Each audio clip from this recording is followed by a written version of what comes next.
Did you get one of these then? He's got one. I did. Thank you. I have 2 extra copies. Anybody want one? You got one, Rachel? There's 2, and there's 2 here. Rachel, if you want this one. Oh, you didn't have Thank you. Okay, All right. Thank you. roll call. Edward Donovan. I'm here. Ashley Cummins. Amanda Barber. Here. Latanya Washington. Present. Charmaine Gamble. Dennis Bosick. Here. Felicia Davis. Timothy Isaac. Here. Alexander Gominski.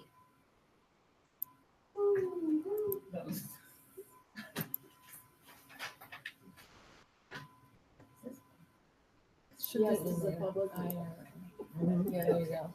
Okay.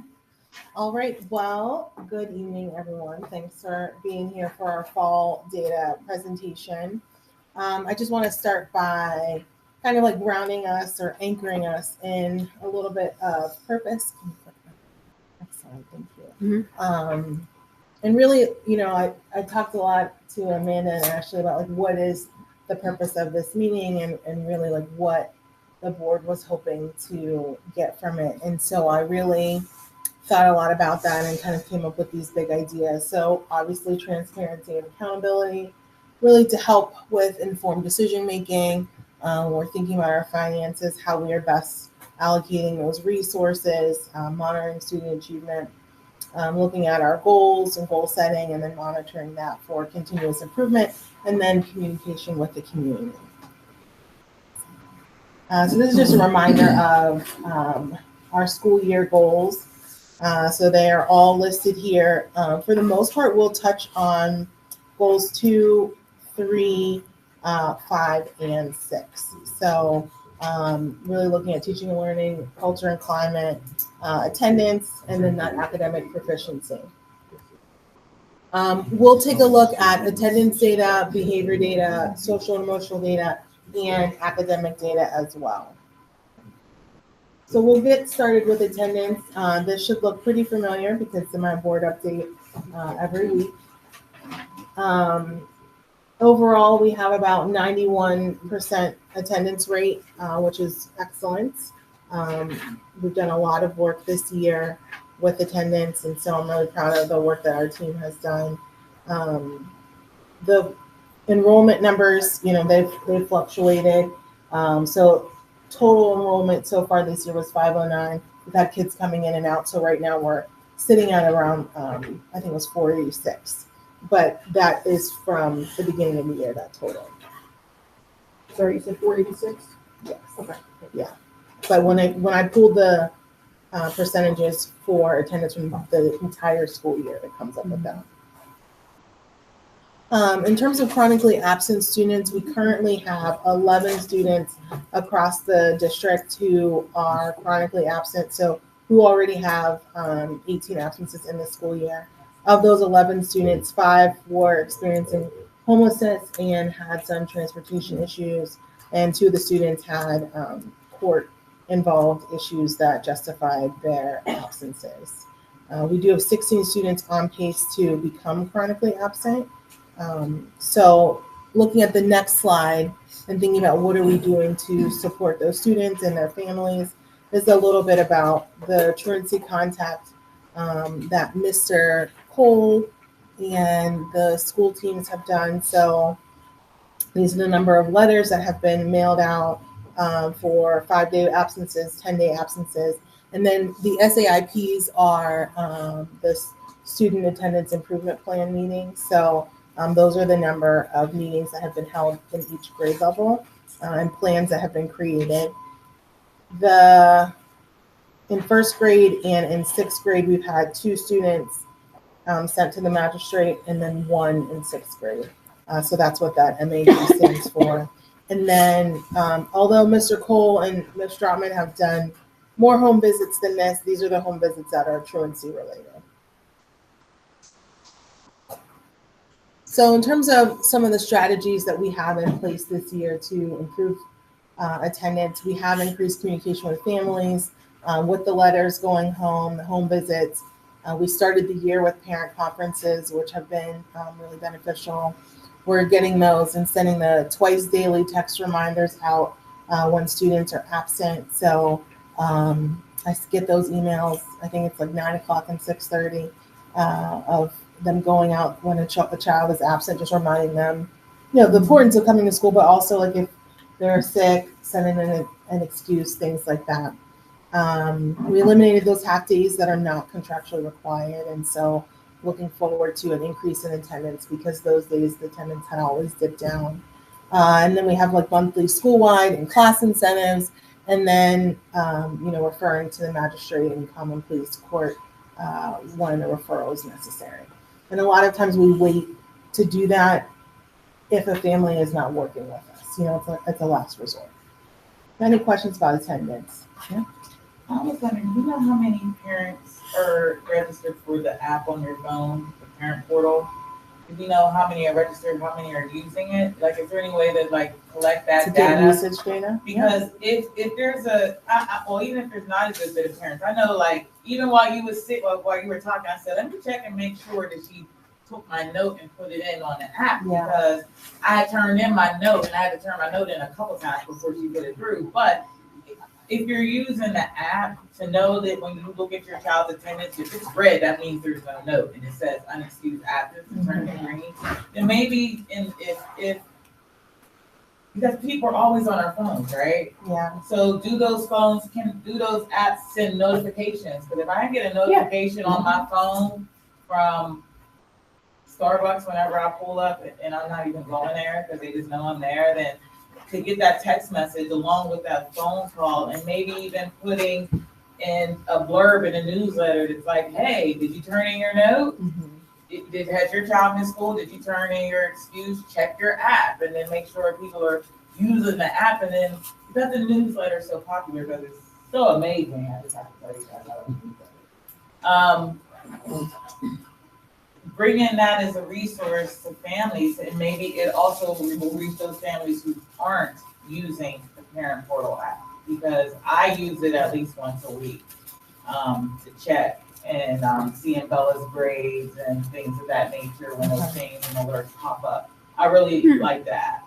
And it did encourage me and remind me to put in my first excuse, because when I'm in the app, I'm like, oh shoot, it's red. I thought I did that, but I didn't. And so that helped me to get that in. Excellent, thank you. Summer, I know you had your hand We up. were saying, before school started, there was about 30% of our families that had signed up for the app, so I'm sure that has increased.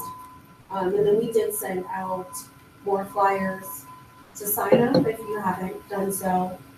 But then if they're absent, even if you're not signed up for the app, you at least get a phone call stating that they're absent. So even if they're not connected that way, you'll get that as well. Yeah, the cool thing about the app is that you don't necessarily check it for attendance. You might check it to see what your kid is doing and then pop up and see that red that's sitting there. So it's not necessarily about that phone call that you might miss because you have everybody under the sun, or sometimes the phone call, you just don't catch it. I can't tell you how many times I looked at a text message or a phone call, thought I responded, and then I didn't. So parents, it's easy to overlook that. So I'm just saying that when we're talking about like utilizing the newsletter as a resource and other ways to get that information out to parents to see that, because like I said, after conferences, I went into the app to check, and you see it, it's great. I mean, and I keep mentioning the visuals because visuals are sometimes what get us. We know red means you didn't turn in your note, green means you did, and you're good to go. So I'm constantly checking mine, like, or even if she's not, like, it's nice to see that green when I'm in there. So that's just another method, is all I'm saying, in addition to what's already being done. Yeah, thank you. Any other questions about attendance? All right. We will move on to our behavior data. So these are our office discipline referrals by grade level as of November 17th. So you'll see there that, the highest number of referrals is coming from 6th grade. 5th grade has our lowest number of referrals with 0. So they're doing, some, 0 in 5th grade. So Sounds like they might need a little bit of a party over there. Like As of 11-17, that's a really good streak. It Yeah. is a very good streak, It's a absolutely. huge difference too. Yeah. 5th and 6th. Yeah, I think just talking to the teachers and the team, because the fifth grade team, when we presented this data, they said like, that group of kids does have a lot of challenges. And so, they were really, sticking up for their colleagues and saying that it is not just that there's, management issues, but that there is a concentrated number of children who need additional support in that grade level. So, yes, yep, in 6th grade. So, Can these referrals be duplicated by an individual? So could it be like one individual got 5 referrals, or are these 70 different kids? so we'll go into that. That's a future Okay. slide. In terms of the types of behaviors, most of our behaviors are coming from physical aggression. And so that is why we've been engaging with different outside resources like Cure Violence, talking to folks like Just Discipline, really thinking about our mediation strategies. Second Step has been a really great investment, but we don't get to that problem solving unit until probably a little closer to the spring, because it's unit 3. So that is something that we continue to work with the students on. And then in terms of the data, blue is referrals from Kelly, red is referrals from Turner. And where are these behaviors being reported? Most of them are coming from the classroom. We do have a couple of instances either in cafeteria, the hallway, gym. That little one that's next to the bus is also a bus. Okay. I don't know why it Maybe it was functioned that. after school I think it was what it was is the font was different when I was formatting it, and so Gotcha. it just didn't combine it with the other bus. So now that I'm looking at it, I thought it had moved over, but it didn't.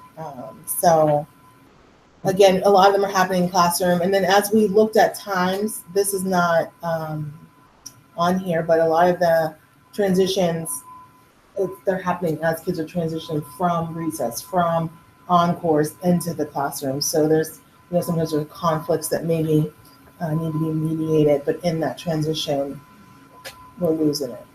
Did you guys have anything you wanted to add in there? Yeah, and we also noticed time. A lot of the, when we were drilling down, looking at this data for like October specifically, a lot of them are in the afternoon. So like after that 1:40 period, that's when 6th grade specifically is coming back from recess.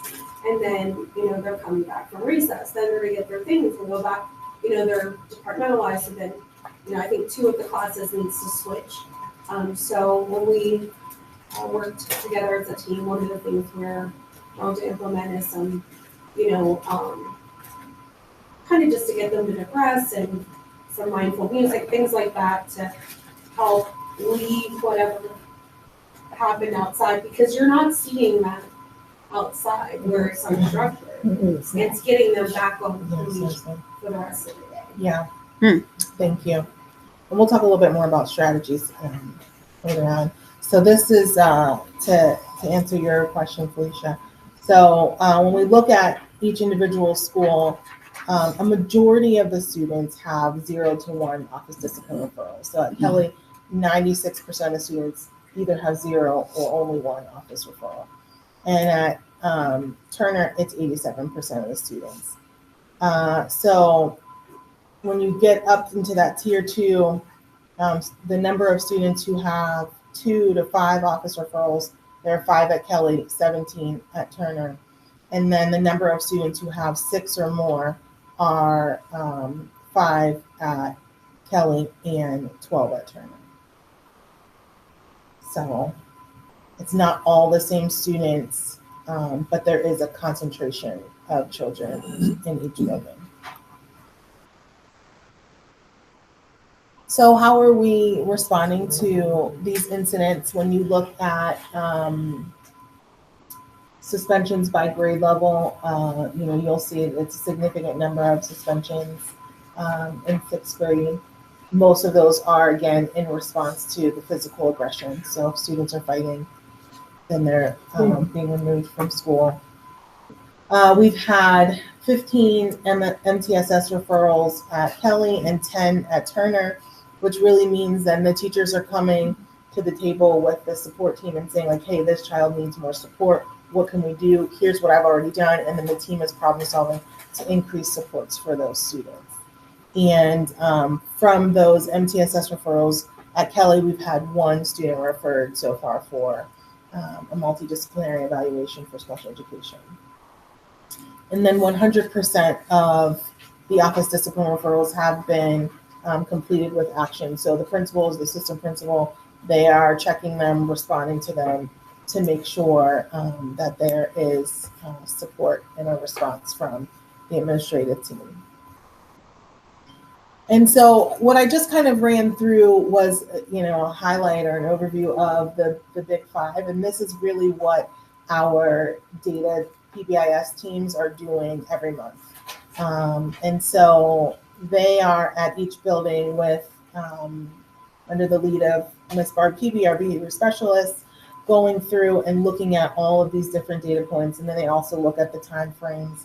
And occasionally they'll go a little bit more deeper into the student specifics and come up with targeted action plans for the schools. So the next slide is social emotional learning data. This is our past data, which is a survey that we take. You can go on to the next slide. And then I'll talk about SEL behavior strategies at the end of this section.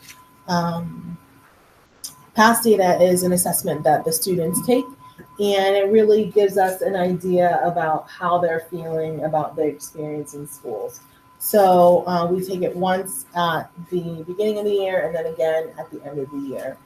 And maybe someone from the school team can talk a little bit about how you utilize this data after I explain it a little bit. So the students take a survey, they go through the questions, and then based on where they're coming up in their percentiles, whether or not they have high, moderate, or low satisfaction with their school experience. So someone from the school teams, if you don't mind sharing a little bit about how we utilize that data. Sure. So it will, on the next slide, you'll be able to see the different categories that they're assessed in. So at the end of the report, we will get a similar looking chart for each individual student with student age. So students are grouped based on this area that they need. So if they are low self-worth, we would, they could have a group with the counselor, or we've done lunch bunches, and focusing on that skill or that trait. We group them based on where they fall in the percentile, and then what area of need they have. In the past, does have suggestions. So if a grade level has low preparedness for learning, they have building-wide suggestions. They also have individual interventions as well, so we utilize their strategies. Thank you. So I'll just give you a minute to kind of look over this. As you can see, for K-2 students, they have high satisfaction with their school experience, so that's really positive. Some of the lower percentile areas were in response to learning for some of our first graders and our second graders. So that's definitely something that we're being mindful of. And then when you look at the 3rd through 5th grade data on the next slide, you see the little pockets starting to shift. So those feelings about school, attitudes about attendance, and general work ethic, some of that starting to slide into moderate or low moderate satisfaction. And so that's where those groups and supports from the school counselors really come into play. So in terms of our strategies in place, we have our PBIS teams action planning. And so monthly, they're taking a look at this data and being responsive to that. another reason that we're bringing in the Bradley Center for some of those students who are in our tier 3, tier 2 part of the triangle, exploring partnerships with Just Discipline Project and Cure Violence East to really think about ways that we can respond to and support students with the physical aggression so that we can minimize that. We're also looking at individual teams, so where we know that there are some more challenging students, how can we support those teams? So, tomorrow during our IRs at Turner, that will be a focus for us to really look and think about ways that we can support that 6th grade team. And then this was in my last slide, or not my last slide, but my last update, thank you, and looking at really what the work of the support team is at each one of those tiers and the ways in which they are jumping in and supporting and planning for supporting children. So any questions about behavior or SEL data before we move on to academic data? This is only for like the elementary kids. Is that why there's no 6th grade data in here? For the past? Yeah. Yeah, what happened with the past data for 6th grade? Do you remember, Carrie? Okay, I can find out. There was some sort of an issue. I can't remember what it was. They took it in October. It may be just on that chart because they have the test group K to 2, 3 to 5, 6 to 8. Okay. So they can look at, we have the data, it may just not have been on that report because it's a separate. Okay. I can share that though. Yeah.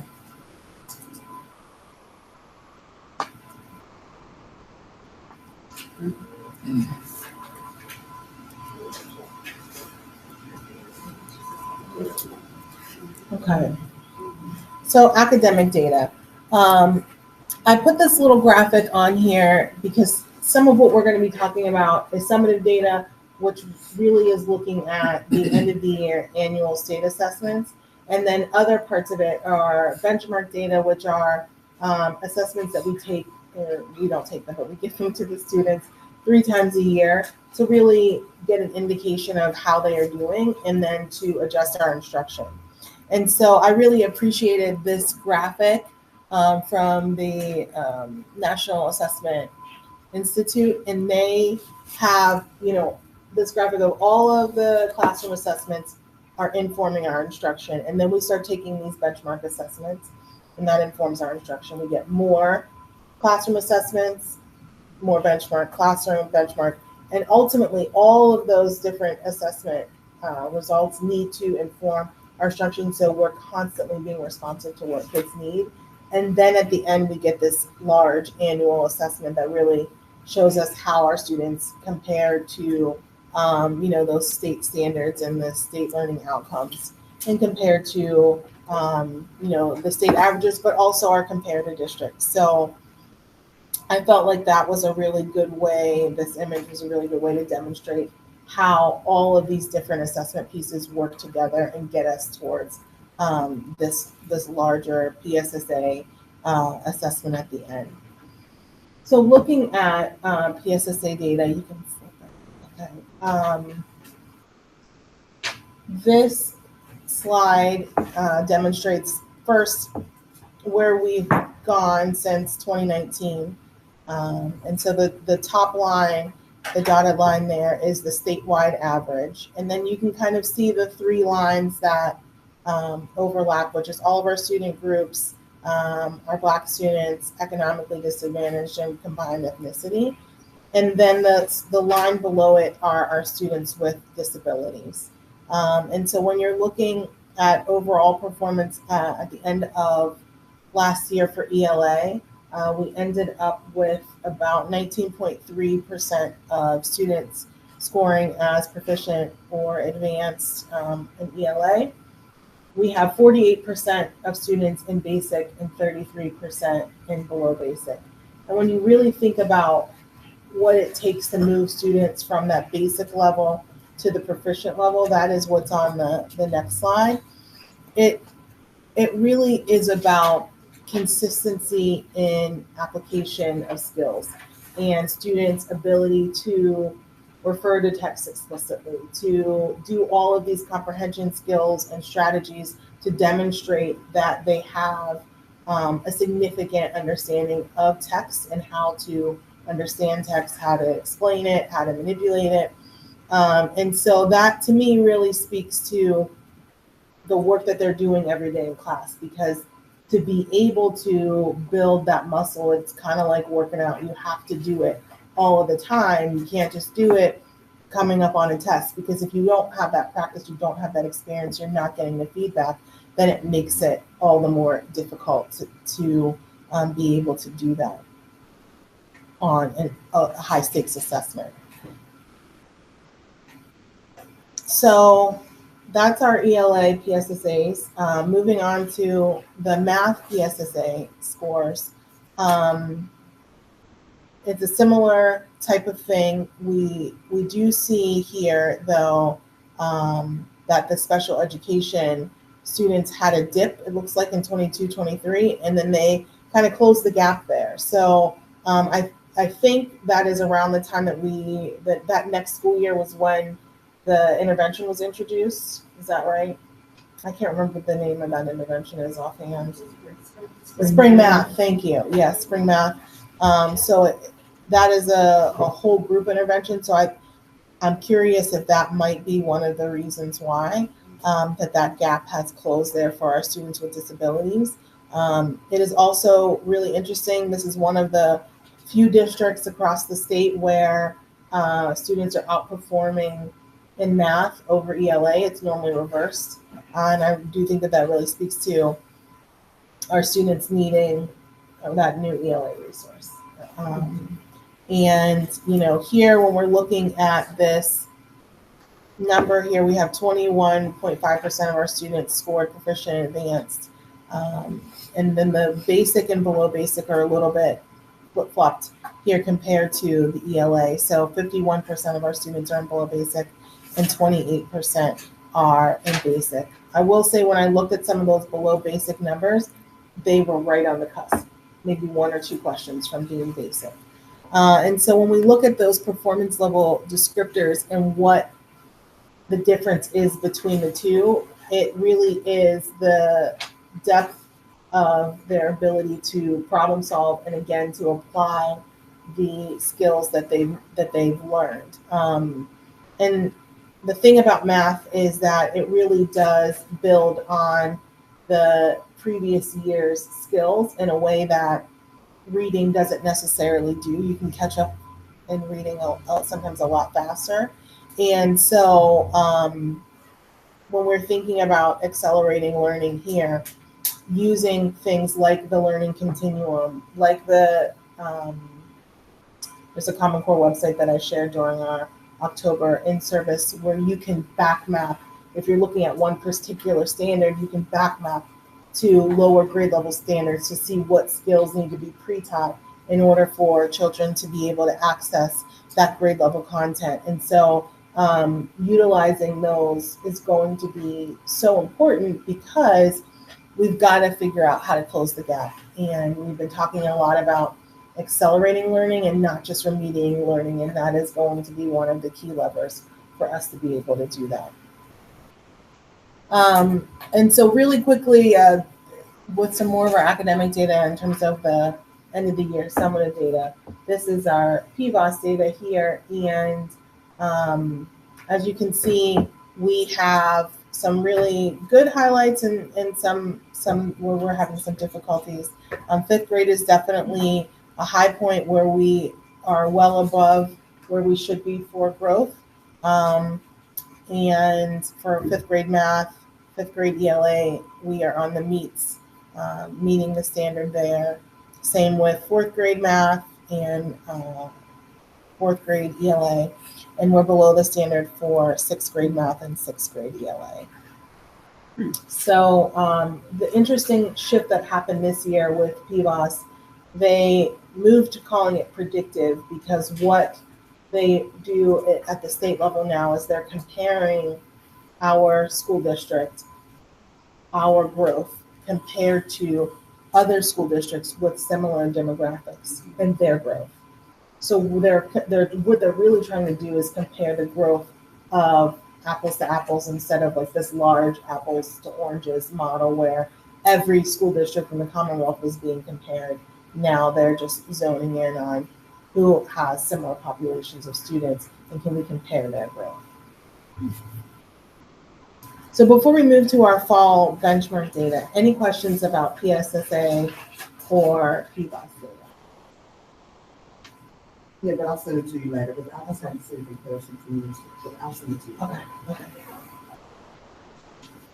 Okay. So this next slide is our Acadience reading data from the beginning of the year for kindergarten, first and second grade. Looking at this, we do have, a significant number of students needing, intensive support. But I will also say that we have a lot of students who are at or above the benchmark as well. And so I think sometimes we've got to reframe the way that we're thinking about it.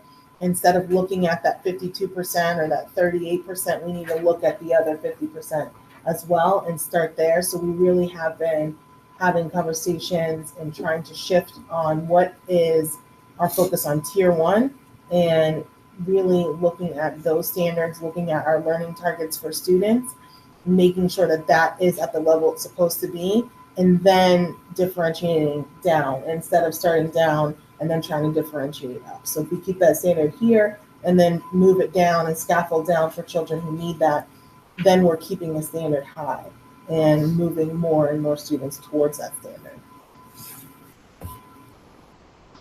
And for Acadience math students, it looks, we have less students in the well below benchmark range here for K to 2. So that is something that is pretty promising, especially there in the kindergarten grade level as well. But a significant number of students in the well above benchmark range in all 3 of those grade levels. So our next slide is going to talk about, the next couple of slides are going to talk about math, which is the assessment that we shifted towards for 3rd through 6th grade. And so just to talk a little bit about it, I know I've presented on it before, but just as a refresher. So math is an adaptive assessment that is nationally normed so that we can really see how our students compare to other students across the country.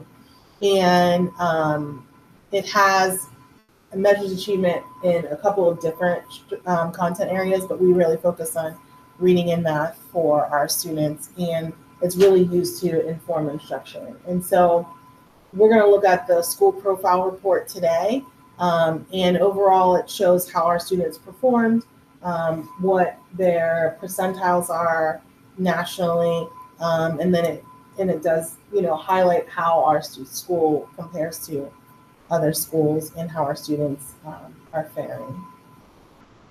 And so when you look at the reading data in grades 3 through 5, we have about 50% of our students in or above the 41st percentile in 3rd grade, around 60% above the 40th percentile in 4th grade, a significant number in 5th grade, almost 70% of students above the 40th percentile.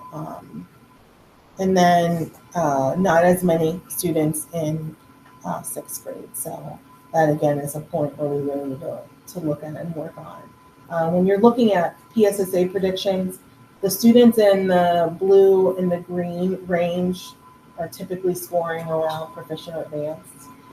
Students in the yellow can be proficient or basic, and students in the orange are typically basic. We should around. Say that one more time, please. Blue and Sure. green is proficient. Proficient or advanced. It just depends on the individual score. Green and then yellow can be proficient or basic, depending on their score again. And typically orange is basic. So we all know what red is.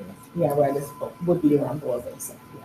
I read this totally backwards when I was looking at this at first. I know, that's what I said, that's why I'm ready to do, like, I asked, yeah. I think of the first percentile as being at the top. Exactly, And so exactly. when you started saying, I was like, oh, what she mean? But that's why I did the That's a same good thing thing. you did. I was sitting here like, Okay. yeah. Yeah, no, it means that, only 1% of students score better than them. Or lower than them. Score lower. Lower than them.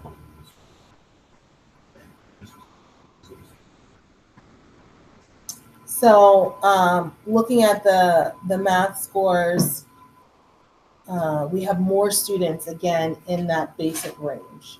And so I think, again, that is really a good opportunity. There is a lot of yellow and green on here, which says to me that children are ready for instruction. That group of kids is ready to go. We just need to meet them where they are and then push them forward.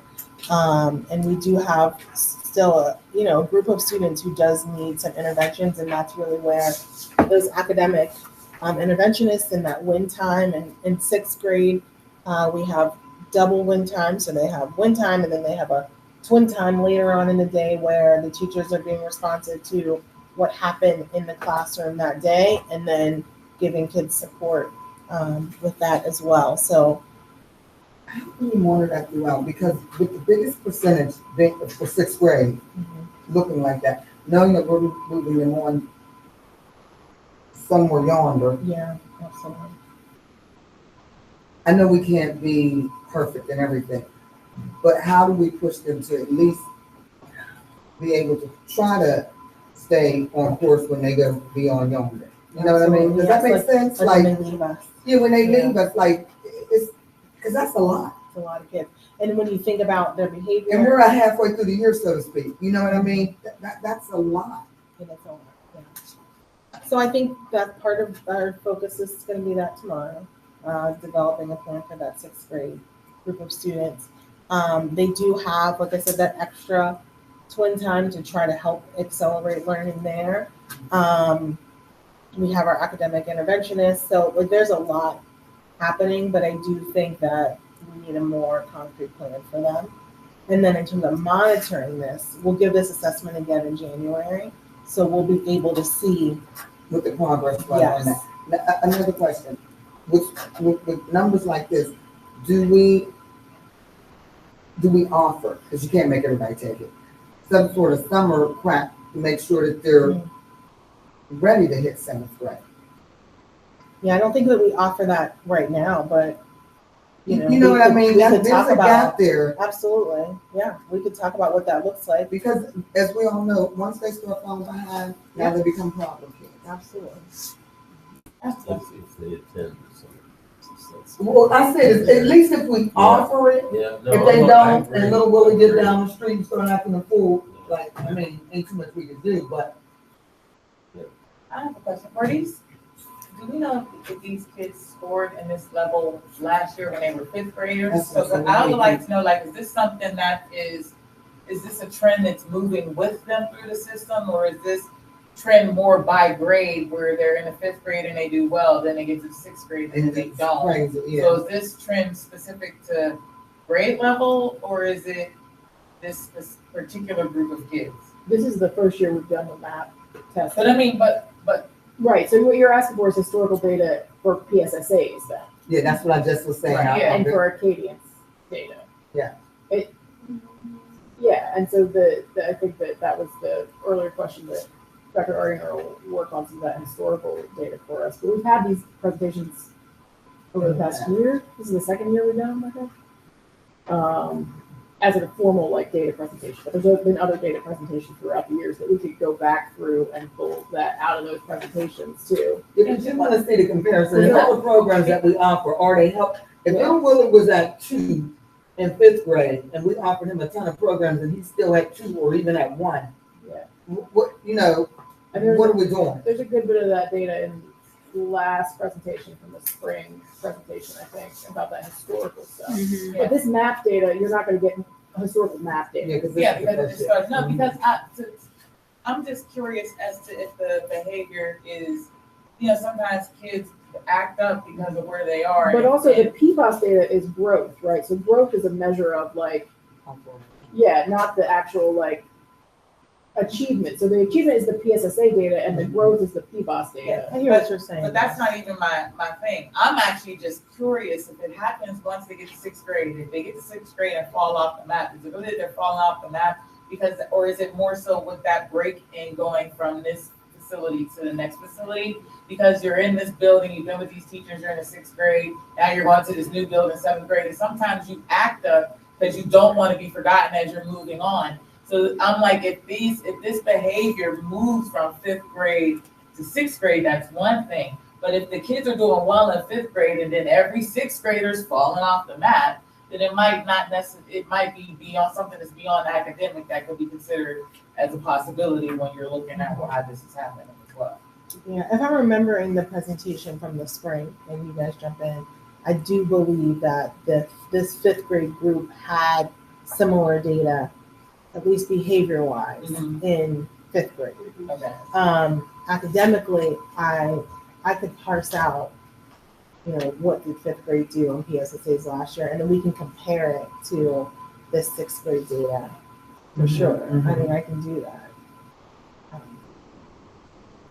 I'm sorry. I just think about other okay. stuff that could go on. Yeah, And just as a look at all the programs we offer, how are they tying all that? Yeah, how are they tying all that? Absolutely.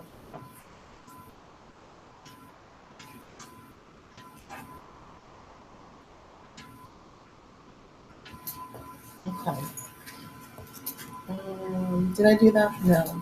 Okay. So this last slide is just the overall reading and math achievement for Turner. So, again, math will give us predictions in the winter. We should be able to see what they would predict our PSSA scores would be. But looking at this, it looks like we could have more students scoring in that proficient range.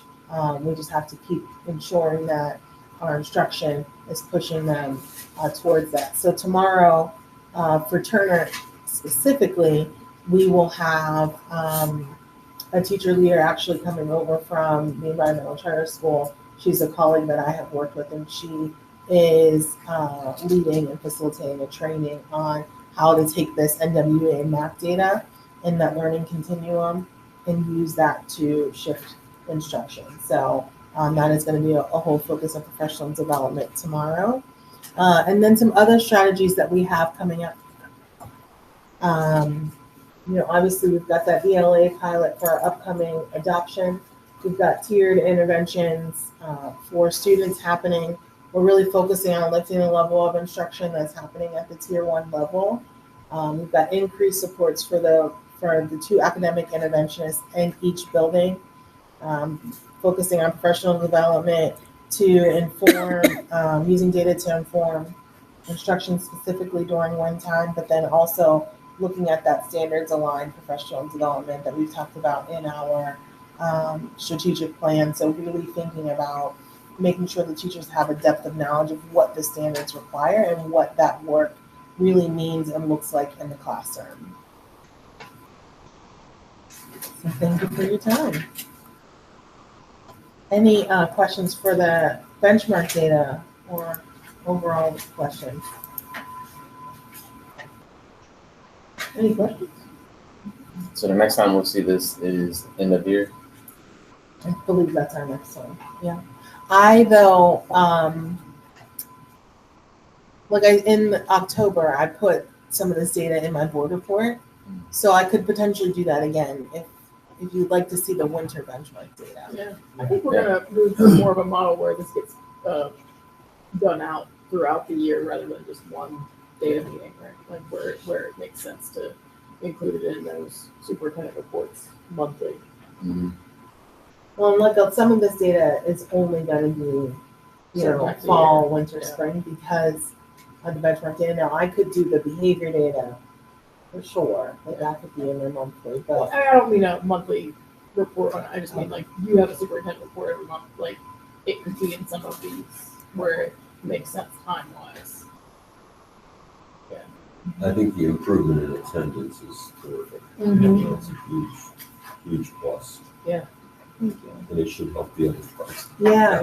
Helps it turn the chair. It absolutely does. Yeah. So the clustering of districts, PBOS clustering by similar district, is that recent? That's Yeah, brand this new. year, this year. So do you, so a couple questions. So are you able to see what other districts, what I mean, we're compared with? No. No, So, I what actually factors asked, do they use? I asked, what is his name, Brian Stanford from the AIU, because he came and we walked through our PBOS data, and I asked him, he could see it, because he can see the whole state, and I asked him if he was allowed to give me a copy of that. He did ask for permission, but he was not granted. So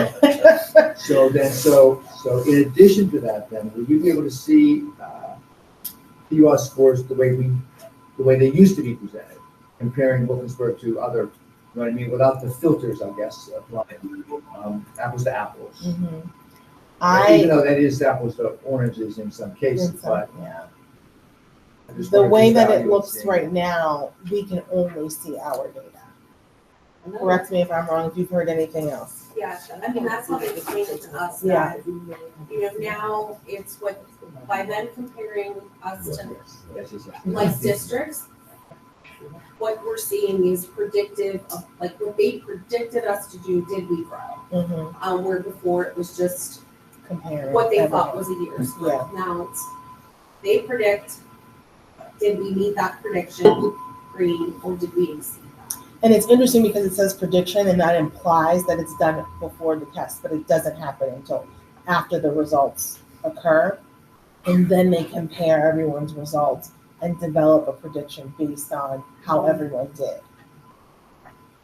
It's very After the interesting. fact. After the fact, yeah. So if, you know, Clarendon and Cornell and Riverview all grew their kids 10% and we only grew our kids 6%, then we were below where they expected us to be.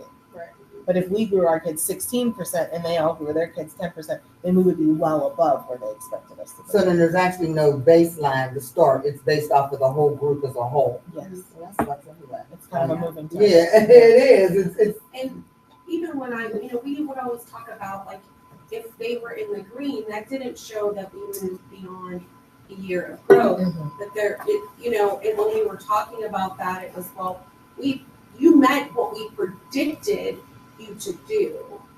It's just you did not exceed what maybe others in your but that makes it a apples moving did. target. So it's a Okay. shift of really thinking of what we've And always that's why been. the achievement used to looking at is the that. factor. Yeah, The achievement's got to be the factor. because growth is always going to change. Growth is always determined on. I mean, you could have two schools that go up and nobody else moves, but that means the prediction is different Yeah. because of those two schools. So it's always a Right. moving target. Right. Now, the one thing But I that growth will always say, is though, too, you know. the one thing I will say about MAP It doesn't show where the is it does give a prediction for each individual student, and it'll say, this is what a year's worth of growth should look like for this student. So, Okay. and whether or not our students individually hit their growth MAP, targets, we can find that out with MAP. And we can see, okay, well, they didn't grow a year's worth. Like, even if they are in the red, here's what a year's worth of growth would look like for that student. MAP will make a prediction, and then we'll be able to, at the end of the year, see if they hit that growth target. Okay. So then that would be just like what we see before. Exactly. Yeah. I like that. Mhm. All right. Well, thank you so much for your time, everyone. Thank you. Mhm. Thank you all. Yeah, thanks so much for staying, guys. See you bright and early tomorrow at Turner.